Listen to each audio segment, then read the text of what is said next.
Ukraine യുദ്ധത്തിൽ പരാജയമടഞ്ഞ് പിടിച്ചെടുത്ത പ്രദേശങ്ങൾ തിരികെ നൽകേണ്ട സാഹചര്യം വന്നാൽ ലണ്ടൻ, വാഷിംഗ്ടൺ, ബെർലിൻ, കീവ് നഗരങ്ങൾക്ക് നേരെ ആണവ മിസൈലുകൾ തൊടുത്തുവിടുമെന്ന് റഷ്യ ഭീഷണി മുഴക്കിയിരിക്കുന്നു. 2008 മുതൽ 2012 വരെ റഷ്യൻ പ്രസിഡന്റായിരുന്ന പുടിന്റെ ഉറ്റ അനുയായി കൂടിയായ ഡിമിത്രി മഡ്വേദേവ് ആണ് ഇക്കാര്യം പറഞ്ഞിരിക്കുന്നത്.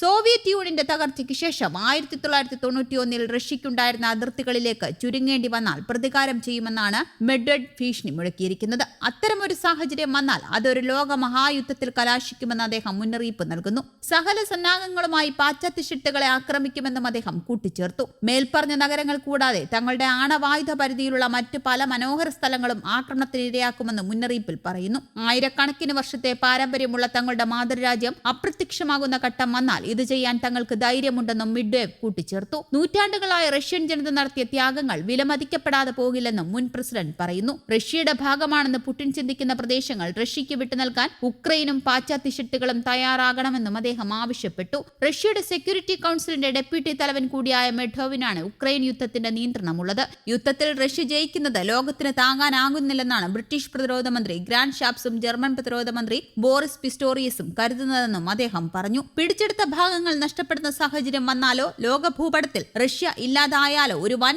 ആഭ്യന്തര യുദ്ധമുണ്ടാകുമെന്നും മെഡ്വേദേവ് മുന്നറിയിപ്പ് നൽകുന്നു. റഷ്യയുടെ ഉക്രൈൻ ആക്രമണത്തെ വിമർശിച്ചതിന് ശിക്ഷിക്കപ്പെട്ടവരുടെ സ്വത്തുക്കൾ കണ്ടുകെട്ടാൻ അധികാരികളെ അനുവദിക്കുന്ന നിയമത്തിൽ റഷ്യൻ പ്രസിഡന്റ് വ്ളാഡിമിർ പുടിൻ ഒപ്പുവെക്കുകയും ഇപ്പോൾ ചെയ്തു. 2022 ഫെബ്രുവരിയിൽ ഉക്രൈനിലേക്ക് സൈനികരെ അയച്ചത് തൊട്ട് നിരവധി കർശന നിയമങ്ങൾ മോസ്കോ സ്വീകരിച്ചിട്ടുമുണ്ട്. അതിലൊന്നാണ് ആക്രമണത്തെക്കുറിച്ചുള്ള വിമർശനം നിരോധിക്കുകയും പരസ്യമായി എതിർക്കുന്നവരെ കഠിനമായി ശിക്ഷിക്കുകയും ചെയ്യുക എന്നത്.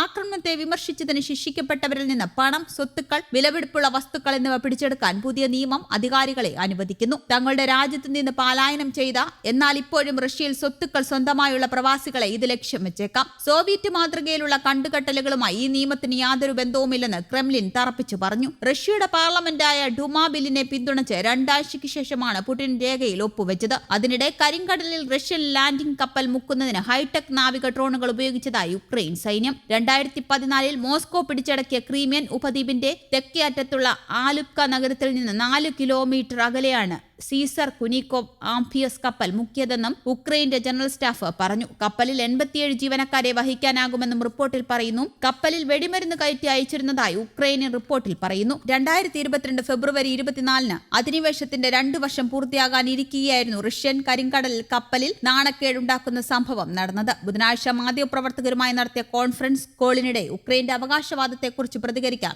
ക്രെംലിൻ വക്താവ് ദിമിത്രി പെസ്കോവ് വിസമ്മതിച്ചു. 2 ആഴ്ചയ്ക്കിടെ ഇത് 2ാം തവണയാണ് കരിങ്കടലിൽ റഷ്യൻ കപ്പൽ മുക്കിയതായി ഉക്രൈൻ സൈന്യം പറയുന്നത്. News desk Kerala Kaumudi.